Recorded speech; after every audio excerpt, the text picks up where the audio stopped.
Welcome back to the 90% podcast, guys. I'm your host, Tyler Matthews. I'm excited for today's episode. This is our first time having a player-coach combo on the podcast.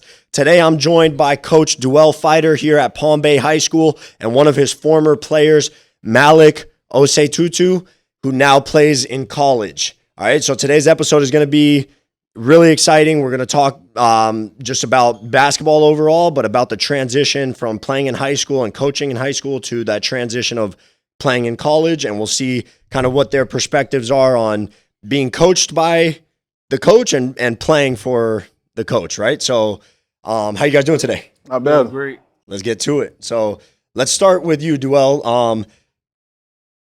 You've been coaching for how long? Coaching here at Palm Bay, I was on the girls' side for about 3 years, and I just finished my 4th season as the head coach on the boys' side. Beautiful. And you guys just won your first district championship in 11 years last year, right? Yep. Sweet. Yes, Congratulations on that. Thank you. That's got to feel good. It is. And I was reading up on it your first year before you took over. So the year before you took over, the team went like 4-17. Yeah, it was a 4-win team the year before I took over.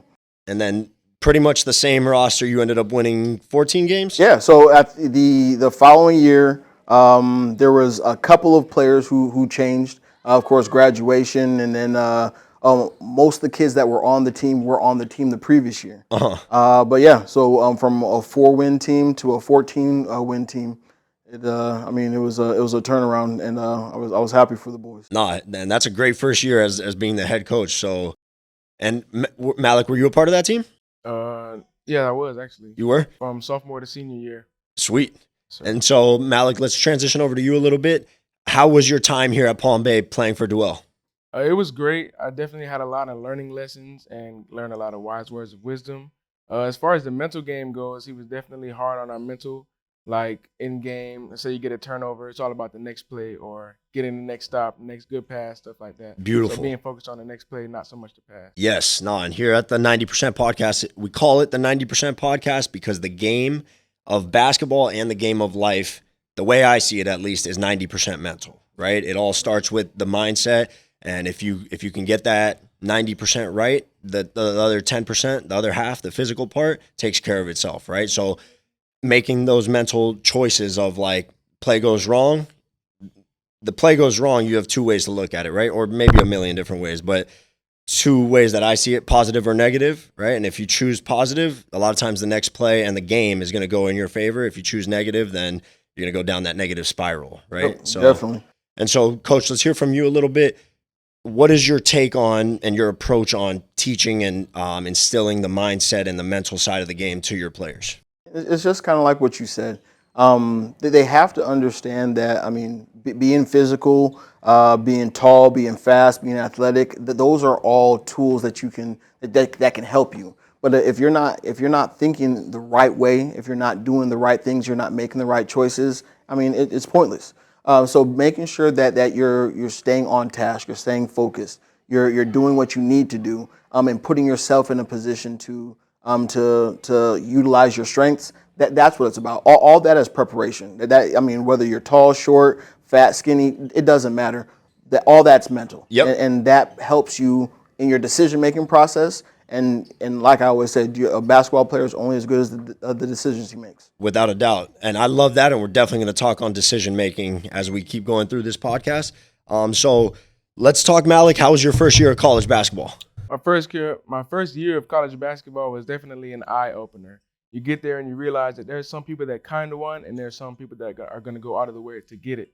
So it's all about separating yourself from your peers and showing what you can do on and off the court versus everybody else. Sweet. And what would you say was the biggest difference between playing in high school and playing in college? Was it the speed of the game, the physicality? Was it practices? It was definitely the physicality. Like there's a lot of calls that you could get away with or get bailed out in high school. And then you get to college and it's like next play. Like they're definitely not hearing that. Yep. And then as far as pace goes, the shot clock was the most ridiculous thing that like came out of nowhere. Everybody, because we had all freshmen coming in, so everybody had to get used to that.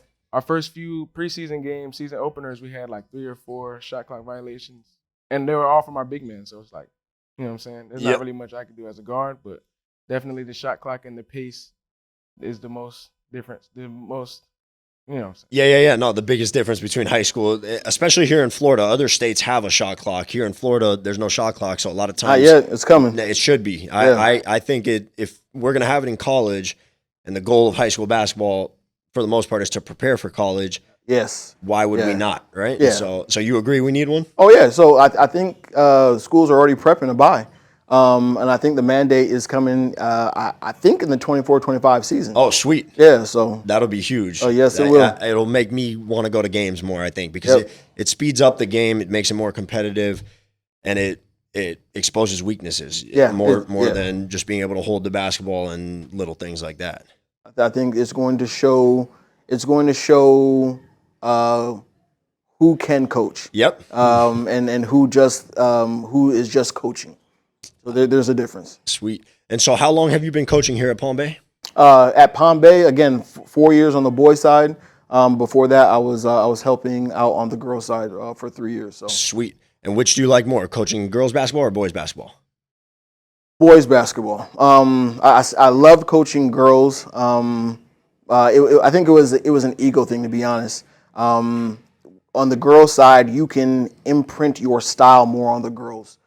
So if you can watch a team play and like, oh, they're being coached by so and so, or that's a Coach Fider coach team. On the boys' side, their athleticism and the speed of the game kind of outshines. And not to say girls aren't athletic, but again, the game is faster. It's definitely more physical from top to bottom, and it kind of outshines your style. I mean, at the core, you do what you do, but yeah, the boys' game is just, again, it's faster, more high flying. And I completely agree, and I don't think I had that perspective until I became a trainer or coach, and then when you see it.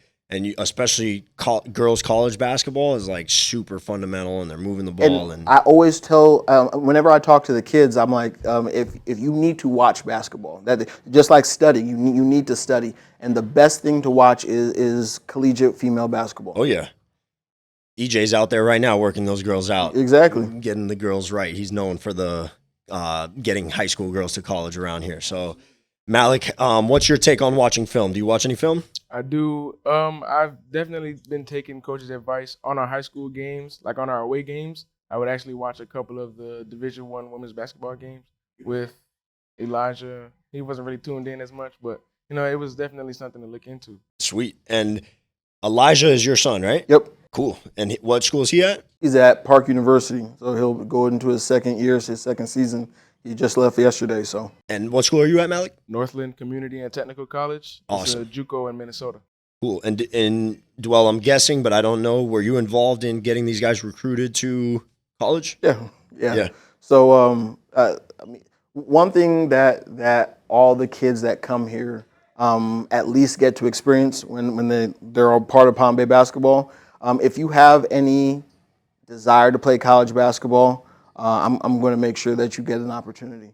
I love that. In 4 years, every senior that has expressed a desire to play college basketball and also was willing to work with me in the process, that I have templates. I've got all that type of stuff. Uh-huh. So if you want my help and you want to do it the way that I do it, every senior that's come through this program has gotten an opportunity an offer to play college basketball, each and every one of them. You guys heard it here first. He's not recruiting, but that is a sales pitch right there, that if you want to play at the next level, this is a great coach to play for, because I think that's huge, and I think a lot of coaches overlook that, and I think a lot of players don't talk to the high school coach of the program or the school that they're going to, and make sure of things like that, right? Because and it's a lot of people don't understand that. So college coaching is very time consuming.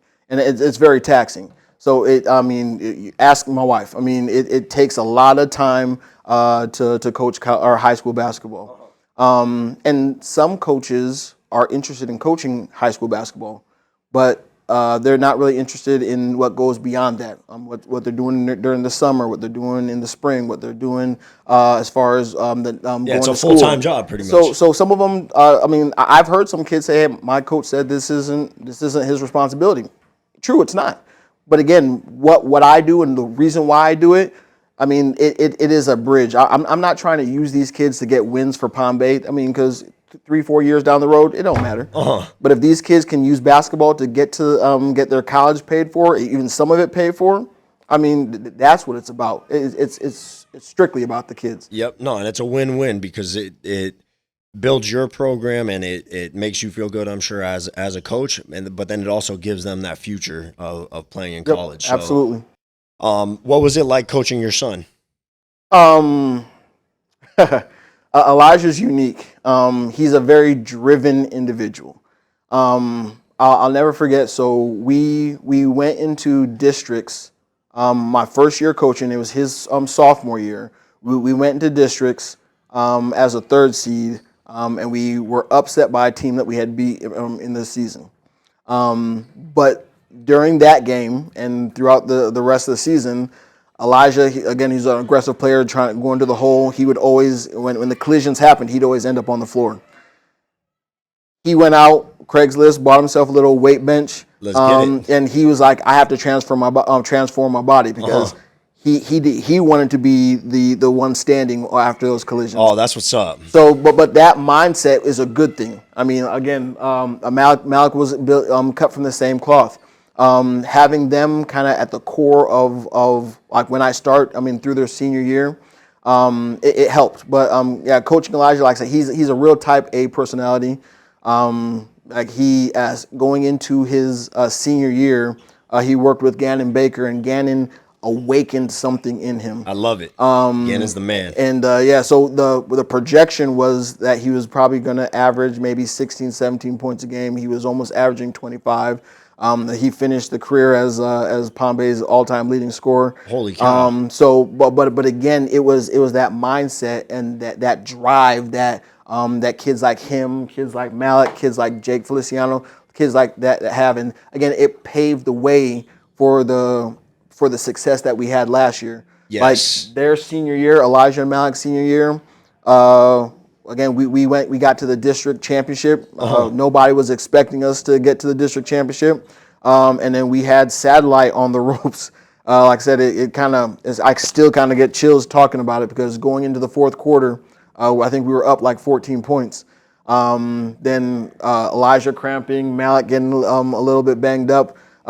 They took advantage. They seized the momentum. Even when we got them back in the game, they showed that championship pedigree, and they were not relenting. And then so we ended up the runners up that year. And that was 2022. That was 2022. So, but what that did, that journey, that entire journey. Paved the way to the success from last year. Yeah, a lot of those kids that we had on last year's team. So between Malic and Elijah, we lost like 40 points of scoring. So we didn't have 2 big guns last year, but we had a lot of powerful guns last year. So we, by committee, we got the job done. And again, we won districts and got to regionals. And well, again, another thing that kind of hurts. We had the number 1 seed on the ropes. We were up 3 last year, 2023 in regionals. Yes, yeah. So because when we won districts, and the number 1 seed lost in their district championship, but they were ranked so high that they got an automatic bid, and they were still the number 1 seed, but they had to travel here. So we had the number 1 seed here in-house. We had them on the ropes. We were 130 seconds and 3 points away from probably one of the biggest upsets in Brevard County has ever had. But again, they did what they needed to do, and we ended up losing by 3. But again, that success was all built on mindsets. On what these guys started. Absolutely. Yeah. No, and that's Absolutely. huge. Malic, how'd you feel not winning a district championship when you were here? Was it upsetting, or were you okay with it, or how'd you feel? It was definitely upsetting. You know, everybody sets goals for the season, and like Coach said, we weren't even expected or projected to be in the position that we were. But to overcome what they were saying, but still to fall short from our goals, it still hurt. No doubt. It's never fun when you don't reach your goals, and I'm huge on goals, right? Exceed your goals, the limit does not exist is my tagline, right? Like that. But I also think that it's a thing where if you don't reach your goal, it doesn't mean that you're a failure, right? And so like in this case, looking back on it, are you able to see the perspective that Deuel has now where you guys set up and got the program closer to having that district championship in 2023? Oh, yeah. Even as far as how we take the loss going into our next practice and preparing for that team again, it's definitely he definitely operates different and knows what he's talking about. Sweet. I love it. So let's transition a little bit, Malic. I was reading up on your bio. I know I've seen you play throughout your high school career, but this is our first time meeting in person, I believe, right? But I was really intrigued by you were a boxer growing up. Yeah. Right? You're not going to beat me up, are you? Nah. All right, He cool. can't. No, yeah, he can't. Yeah. And are you still boxing or no? I was training earlier in the summer. I just do it for like footwork, conditioning, keep my body up to where it needs to be, agility, stuff like that. But no, I'm no more career in it. It's too damaging on the body. Yeah. So you're more, are you all in on basketball now? 100%. Beautiful. And then what about school? What are you studying in school? I'm going for liberal arts and sciences. Sweet. It's just like I said, it's a 2-year school. Uh-huh. So when I transfer to a 4-year, I'll be switching my major. Sweet. And do you feel boxing helped your basketball career at all? Yes. It was the first time I ever had a six-pack in my life. At that age, I was very out of shape walking in, and it was very humbling to see other people my age already toned and ripped, and I was, this big fat kid that couldn't even do a mile without stopping. Uh-huh. So it definitely was the first eye-opener to the physicality levels.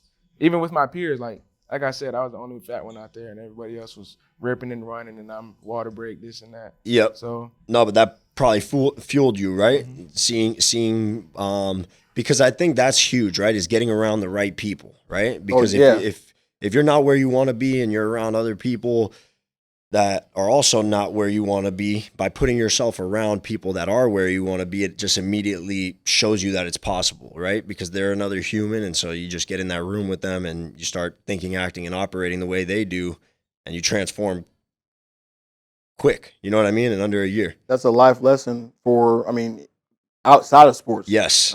Surround yourself with the ideal people who are on the same mission that you are. And let's talk about that on the coaching side, because I know you're a part of a great organization with ECU, and I have the utmost respect for Emerson and EJ and what they've built in this community and getting not only girls to college, but now on the boys' side, you guys are building that up. So what's that been like learning under them? It's actually been, transformational. Like Coach Emerson is, his wisdom is just like, man. It just kind of flows out of him. Oh yeah. But again, it's so easy to absorb, and it makes so much sense right off the bat. I remember when I first met them. So I was my oldest daughter. She was in 4th grade then. She's about to be 22 here in a couple months. But was playing rec ball, and I was coaching them. I remember EJ walked into the gym, and after the game, he was like, "Hey, coach," he was like, introduced himself, and was like, "I like what I saw with your girls out there. How long have you guys been together?" And I was like, "Since November." Now it's the beginning of December, and he's like, "This November?" I'm like, "Yeah." So again, like my philosophy, and Malic can tell you, like we can win a game scoring 2 points. We just have to stop them from scoring more defense. than Yep. We have to stop them from scoring more than one. So and those young girls, they really couldn't play basketball back then. But we were going to be aggressive, we were going to play defense, and we were going to be scrapping. So then from there, he put me in touch with his dad, and then that's how I came to it was the Titans back then, but that I've heard, I don't think I was around here back then, but oh yeah, so we converted over to ECU, but again, we spent a lot of time talking. A lot of time like learning and just absorbing. That's me. I'm an engineer by trade. Uh-huh. The science of what he was saying, it appealed to me, and then taking that science and turning around and applying it, tweaking it for different players. I loved it. I always loved basketball, but I loved this new learning. Yeah, the process of learning a new way of coaching and transforming lives ultimately, because I think it's all just a chain, right? If Emerson can pour into you, and then you take what you like, what you don't like, tweak it, make it your own, find your personality within it, and then pass it on to players, and then those players are going to hopefully and ultimately transfer it to their brothers and sisters or when they become coaches one day. So yeah, and that's the thing. So I mean, so you have some kids who grow up to want to be players, or others that want to be coaches. Like during the summer, like again, I've been working with ECU for years now. I don't coach that much during the summer, but I'm the director on the boys side. So what I try to do is help coaches kind of come up through the system the way I did. yes, Because again, that's just going to help the kids. The more people we have that have the understanding of how to, and again, so I'm big. So not all great musicians make good music teachers. So just because you know basketball and you can play basketball, doesn't it doesn't mean you make can you a teach good coach or teacher. Agreed. But understanding how to impart that knowledge onto especially young and developing kids, Yes. that's important. 1,000%. And I think it's a learned skill, right? I think It absolutely is. You number one have to learn the game of basketball, but then you can also learn the teaching side and being able to transfer that knowledge. Malic, did you play any AAU growing up? I did. I played under Coach Fider from freshman year to junior year as well. What was your experience like with that? Definitely the biggest eye opener as far as how competitive and global basketball is. Oh yeah, no, it's Like, crazy. You get in those gyms and there's thousands of kids, and seeing like 8 courts, all straight competition going on, and it's just like definitely it was very hectic when I first walked into an. oh yeah, no, it is. It's still hectic. Like when I go to those games and tournaments, it's now they're fighting out there. Unfortunately, But it is unfortunate. No, but I think doing that is one of the, again, we talk about getting in the room with the right people, getting in a big environment like that and seeing truly how many people are out there outside of your local area. and the right environment as well. And the right, yeah, you don't want to be in the little tournaments where nobody's good. But Because I mean, and I mean, he can speak to both sides of it because I mean, because he and I talked about it. They're like you can go to big tournaments that have bad competition. So, but if you gravitate, and which something that ECU definitely does. I mean, that's what we target: the right opportunities for the kids to get exposure, and minimize being exposed. Because again, you don't, especially the younger kids, you don't want them to get exposed and now they're not interested in playing basketball or somebody has written them off. But you want them to get the right exposure, Without a doubt. and you've got to be in the right places to do that. sweet. What's the difference as far as you see it, Malic, between the regular high school season and playing AAU? Is there any difference, or is it all just basketball? Like plays and presses. It's more structured basketball. It's not so much of a open gym. Like everything is all IQ based. Which one's more structured? High school? High school. Yeah. High school is more. I agree. Especially playing under this guy. Like, you got to know what you have to. You got to know the plays. You have to know where to be, the timing, all that. Versus AAU where you can just kind of free roam. And is your son's name Elijah? Yeah. Yeah. Did Elijah play? Did you guys play together? Yeah. Sweet. And was there any, this might be an awkward question, right? But was there ever a time that you felt like he cared more about his son more than the rest of the team, or no? There was points in times where we felt like he was being glorified. Uh-huh. And it was just as a team. But like it never really like altered my mindset from me going from high school to the next level. Like Yeah. at the end of the day, he was helping the whole team. He wasn't just one-sided. So and also at the end of the day, he did get us both to college. So that's Beautiful. the ultimate goal. No, right? exactly. And what's your goal now that you've made it to college? Because you say that was the ultimate goal back then, but what's the ultimate goal right now? To continue playing at the highest level I can possible, and not even just play, to dominate at that level. I don't want to go to this league and play 4 minutes a game, no points. Like I want to be able to go there and be an immediate impact to the program and the team that I go to. That's mindset right there. For any of the players out there, it's how you approach it, right? Because regardless, you're going to go play the game, right? And so some people are approaching it like, let me just play. Some people are like, I want to be a good player. You're saying I want to dominate it, right? Which is a mental choice, in my opinion. And then it's not just the day of the game, right? This ties in with what you were saying of what your son did, getting with Gannon Baker. It's you got to make that decision early and start preparing for it if you want to see the fruits of your labor later on, right? You can't show up on game day and be like, I'm going to dominate today. Right. It's making that mental choice early, right? Yeah, and like going back to what Malic just said. So I mean, I don't disagree with him when he says that there was. It seemed like Elijah was being glorified. But again, it wasn't internal. That there were people out there like, oh, Elijah this, Elijah that. But the thing that he knew, our coaches knew, the players knew, was that I had an assistant coach that did not know Elijah was my son until December. December. That's funny. He literally thought that that was that's just, awesome. Yeah. because he thought I was just giving this kid a ride every day. Because he wasn't treated any different. But again, like I said, working with Gannon, that awakening, it lit something in him where he tried to take those steps forward, and that got him the recognition that he got. So Absolutely. And so, Malic, you mentioned your goal is to keep playing at the highest level and dominate. How about you, Deuel, on the coaching side? Do you have any coaching goals right now? At one point in time, I considered trying testing my hand at collegiate coaching. But again, I'm not really. Again, that was just an idea.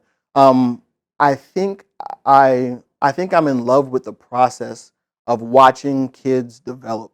Like we had a kid here who he just graduated this past year, that as a freshman, if you saw him as a freshman, like, oh, well, this will be his last year playing basketball.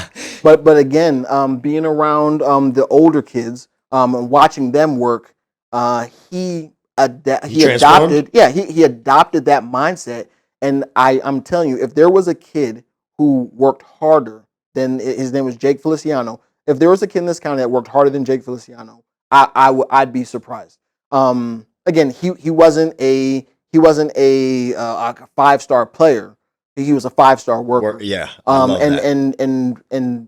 And watching him go from that freshman stage to the senior stage, and watching that's where I get my pride. That's where I get my it is a big source of pride. Watching from step one to the end of high school, watching their growth, I love it. So I always say that when we're starting the podcast that I'm going to mention this, and then I always forget. But if any players are out there watching any of our podcast episodes and you're just listening on a subconscious level, you're probably not benefiting as much as you could from these episodes. So what I want to do now is, if you are a player listening, take out a notepad and rewatch this episode and any episode, and stuff like what Deuel just said right there needs to be written down and highlighted, because that's how, in my opinion, you should be approaching the game, right? Is not everybody's going to be the best player, right? And if you look at it as, oh, I'm not the best player, you're going to get discouraged and stuff like that, but you can control being the best worker, right? It's not going to happen overnight.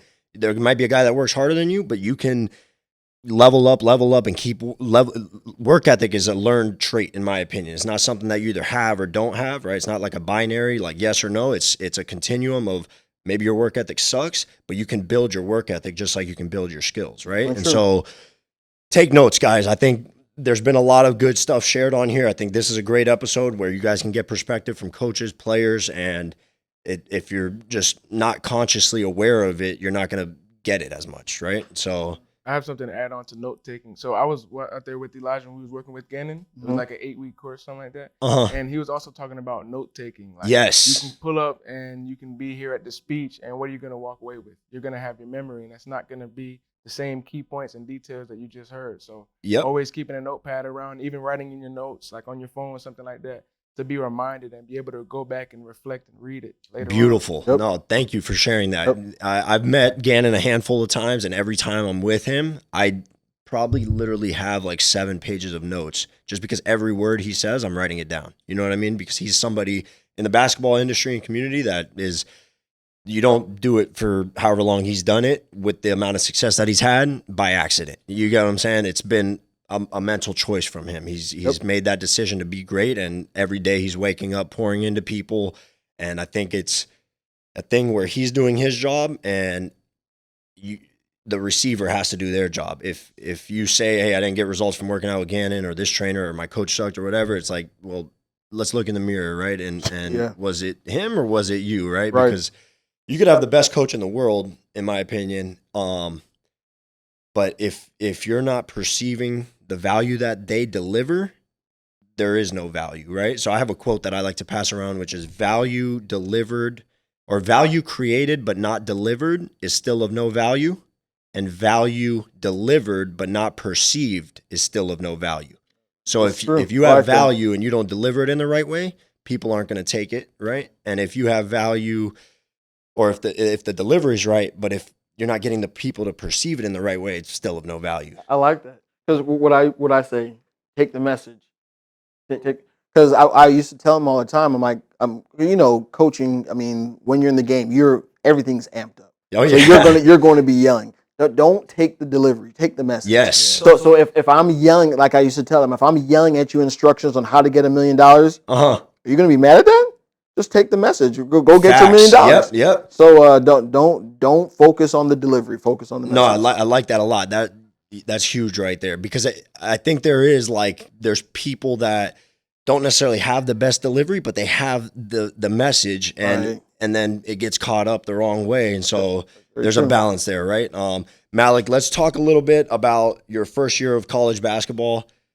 How was your coach there compared to Deuel? Was he not even a comparison game? How was your college coach? So Coach Nick is a very thorough and detailed person. He wants everything to be as crisp and as perfect and as on pace as he needs it to be.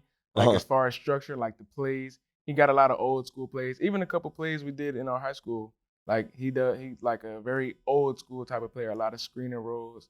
And as far as like off the court, he always makes sure that we're on top of our academics, because without grades you cannot play, especially in the college level. Without a doubt, yeah. And even in high school, I think it's overlooked, and it's something that you have, again, mental choice, right? You have the choice of, am I gonna do good in school so that I have more free time to focus on basketball and XYZ, or not? And then you have to end up getting tutored and all this stuff, and you're not able to spend your time on your craft. So that's big time right there. Shout out to Coach Nick. Coach Nick, yes sir. Sweet. And how's living in Minnesota compared to sunny Florida?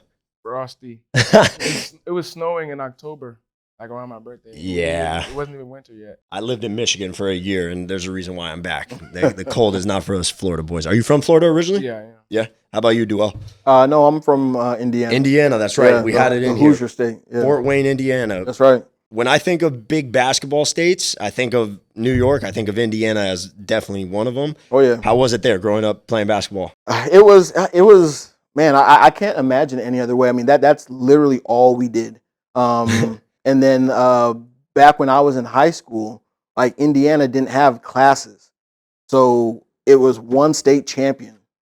Oh, I thought you meant you didn't have classes, like you didn't have to go to school. No. I was like, man, I should move to Indiana. No, we definitely had classes. But no, I think the year after I graduated, they moved to. Oh, okay. So it was just one open division when you were in high school? Oh, yeah. That's got to be competitive. Yeah, it definitely was. I mean, and we had our roadblocks. So I think like we talk about paving groundwork. I mean, I played for his name was Al Gooden, the first black coach in Indiana to win 500 games. I mean, in my mind, he's a legend. He's a Ball State Hall of Famer. But playing for him again, I think that I absorbed a lot of what he was, what he did. I catch myself sounding like him sometimes. Yes, I like that. So, but playing for him in that one class system, after they broke, I mean, the success that he had, it went off the charts. I mean, we had teams that with kids that came up behind me. They won a state championship. I mean, like I said, the level of success that they had after that Coach Gooden had after that. I mean, like I said, it just went off the charts. Yep. So, like I said, he just recently retired. He just recently called me. He was down in Florida. He reached out. So hopefully he has some free time now to come down to Florida, catch a couple of games. But yeah, I mean, growing up in Indiana, playing basketball, and again, we talk about the cold. I mean, the older I got, the less and less I like cold weather. Again, that's why I'm in Florida. But during the summer, we played basketball outside. I mean, you knew what parks to go to get the right competition. Then when it got cold, you walk to the Y. I mean, and then you walk to the YMCA, and then I mean you just played. And again, you knew when to go. You knew what the competition was like. I'm playing with the old heads. I mean, it was basketball in Indiana is like, I mean, like I said, it's like none other. And have you been back? When did you move to Florida? 07. 07. Gotcha. Have you been back to Indiana at all, or do you still? A little bit. A couple times I've been back, but always for business reasons, maybe to visit some family real quick, or a funeral. In that case, but But yeah, like I said, then now that my Indiana family is kind of dispersed. I still have some cousins and things there, but a lot of them come down to Florida. So Well, no, I think that's cool though that your coach just reached out to you recently, and that you guys still have a relationship because. I mean, I have only been out of high school for less than 10 years, but I still have a good relationship with my high school coach. I recently had my first baby. He had a baby 3 or 4 years ago, so he's passed me some stuff. And it's just, to me, there's a million things that life is about, but relationships are one of the things that I cherish the most. You know what I mean? Somebody told me this once. You don't coach for wins. You coach for wedding invitations. There we go. Yeah, that's huge. Never heard that one. Malic, is Coach Fider going to be invited to your wedding? Yeah. Coach Fider, Coach Chris, Coach Ray, everybody. There we go. It's coming up soon, right? Nah. No wedding here soon? No? You got a girlfriend?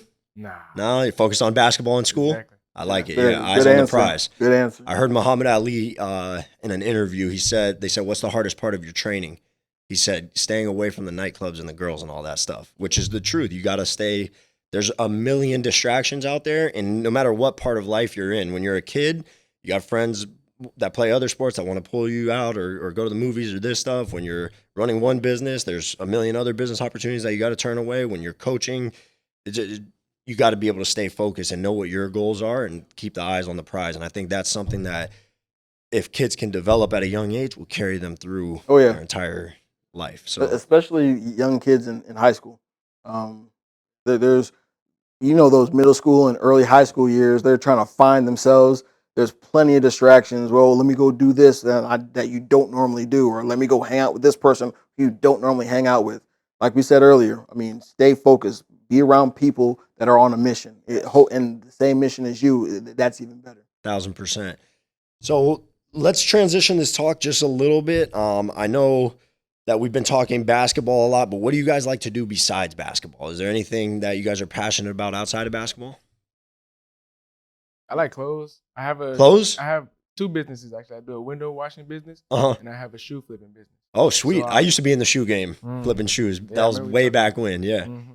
And how are those businesses going? Slow money with the shoes, but the windows, I work whenever I want to. So it's like, and I get about 45 to 50 an hour, so it's definitely. Oh, yeah. That's great right there. Only thing is, I'm in the sun, so, I'll be shirt off and everything. Man, I don't know if it's because I'm getting older or if Florida is actually hotter this summer, but I swear the last couple weeks, I can't even walk to my car without sweating. Yeah, it's been terrible. Yeah, so props to you for working in the sun. Cool. And then on the shoe flipping side, how long have you been doing that? Since 8th grade. So since before I was even double-digit shoe size, 8 or 9 shoe size. Have you ever been scammed? No. Somebody almost didn't pay me. I knew his family, so it was like, not on anything like that. No. But yeah, like I've just reached out to them and be like, hey, he owes me. Pulled up to the house and showed him the boxing skills. Yeah, like come on. It was just like $150. Like, don't try to steal. No, when I was in the shoe game, I was super young and I was growing up in Miami and it was chaos. And my mom drove me to this mall, Southland Mall, which isn't in the best area of Miami, and but it was the mall with the most stores that was gonna have the Concords coming out. And I told my mom wait in the car, and I was only like 13 or 14 at the time, but it was just not a good environment. And I was in this huge mob of people that were crowding the door for the mall to get open. Yeah. And it was just nuts. Like that was when I got out of the shoe game because I didn't end up getting the shoes. Nobody did. It was like 10 pairs of shoes at each store, and there was thousands of people. Wow. And so I think they ended up shutting down the mall, and it was just not a good time. How about you, Deuel? What's your passion besides basketball? My family. I mean, I've got a pretty large family, so and growing. So again, I have a 22-year-old who's in college. She played here at Palm Bay. Of course, we talked about Elijah. He's 19 off in Kansas City now. Then I have 2 16-year-old twins who go here. One's a cheerleader. She cheers, and the other one plays football. He plays basketball and football. Oh, okay. But he's mainly a football player. Yeah. But then we have a 2-year-old. And he is a terror. Oh, I bet. But then we're also foster parents as well. So we've been foster parents for a long time, and like I tell people all the time, like my wife, like she was put on this earth to work with children.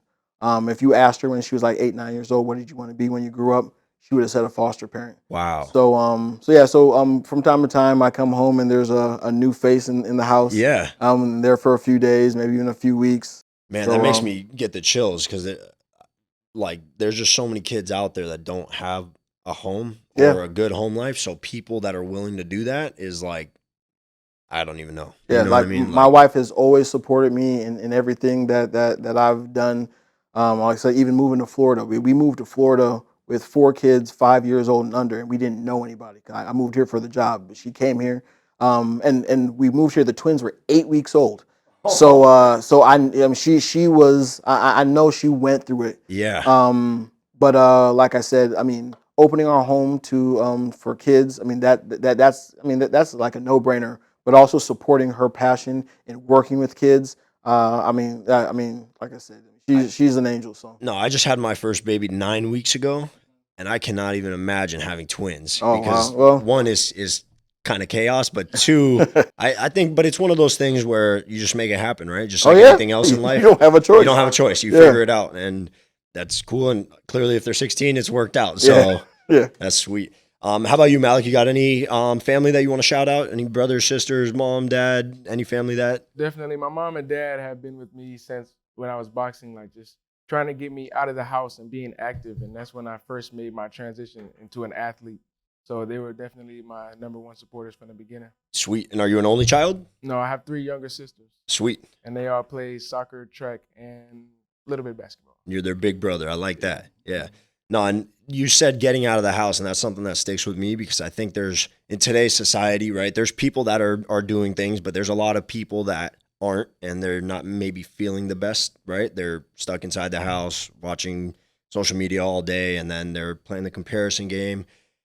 And I think step one is get out of the house, right? Like I've had people that I've talked to that tell me, like, how do you pump out all this content and how are you all over the place? And it's just like, I just wake up and I try to get out of the house within the first 30 minutes. You know what I mean? I'm not going to let myself sit there. And so the fact that your parents instilled that in you and it's worked out, you're right. You're playing college basketball. You're a respectful kid and everything. So I love it. Is there anything specific you guys want to talk about? I'm getting the word that we got to wrap this up here in the next 5 minutes. Anything that you guys want to touch on for these last 5 minutes? For upcoming freshmen, preparation and separation is what I use. For example, preparation as in the summertime is when you should be putting in work. You're not supposed to wait until you get to college. Oh, coach, help me work on this, that. That's not time for individual work. The summertime is where you do your own grind. Preparation and separation is where, what are you going to do to separate yourself from your peers? So one example of that is when we were doing our open runs or even our conditioning drills, everybody was going to get water. I'll make sure to hit 3 free throws in a row before I even left the court. And that also reflected into the season as I was leading in free throw percentage and three-point percentage. So definitely preparation and separation for the upcoming freshmen. Keep that in mind. Love it. Deuel? Like my biggest saying is that commitment is not a function of convenience. So if you're going to be a part of something, I say it one more time, please. Commitment is not a function of convenience. Ooh. So if you want to be a part of something, just be committed. Be committed, and don't be committed when it's convenient for you. Be committed even when it's inconvenient. So if practice. Little Johnny's having a birthday party. Well, I got practice. Yeah. So that in itself is going to show. I mean, is going to yield so many fruits for the success and your development and whatever you're committed to. Like I said, it doesn't even have to be sports, but commitment is not a function of convenience.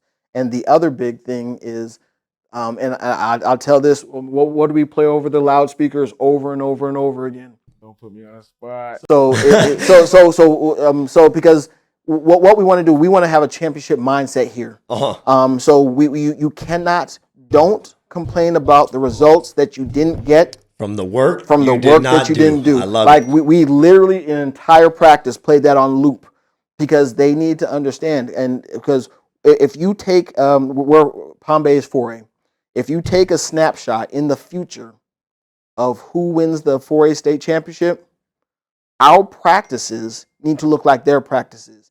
And it's going to have a championship feel to it, a championship level of effort, and a championship level of focus. That's where we need to start. So don't come here and say, oh, I want to do this, but you ain't done nothing the past few weeks, the past few months. Oh, yeah. Because you show up to basketball tryouts, you ain't been to conditioning, you ain't been to a summer workout. Don't complain about the results that you don't get from the work you didn't do. Man, that is huge. That was probably the best wrap-up we've had on any podcast episode. And I'm going to just touch on that right there. I get parents that call me, we're trainers right in the area, and we get parents that call us a week or a month before tryouts, and they're saying, yeah, I want to get my kid ready for the basketball season. Or they'll call me the day after tryouts and say, yeah, he said that the coach didn't even look at him. I say, oh, well, was he at all the summer workouts? No. Well, that's why the coach didn't look at him, right? Why was he not at all the summer workouts? So if you're taking notes out there, whether you're a parent or player, if you don't get the result you want, right? Can we say the quote one more time? Don't complain about the results you didn't get from the work you didn't do. Bang. All right. And that's a wrap for today's episode here on the 90% podcast. Thank you guys, Malic and Deuel. This has been a blast. We'll have to do it again sometime. Absolutely. And any last final words? I mean, I know we kind of wrapped it up right there. No? Good. All right, guys. Appreciate you guys for tuning in. Follow us on Instagram, Fast Phenom Training 90% Podcast on the YouTube channel. If you're enjoying these episodes, send me a text if you know me personally, or let us know. 5-star review. We appreciate your support. Shout out to my man Zach, Athletic Visuals behind the camera. If you're in Central Florida and you need any media work, photography, videography, anything, hit up Zach Martinolich, Athletic Visuals on the gram. Appreciate everybody. Thank you. We're out.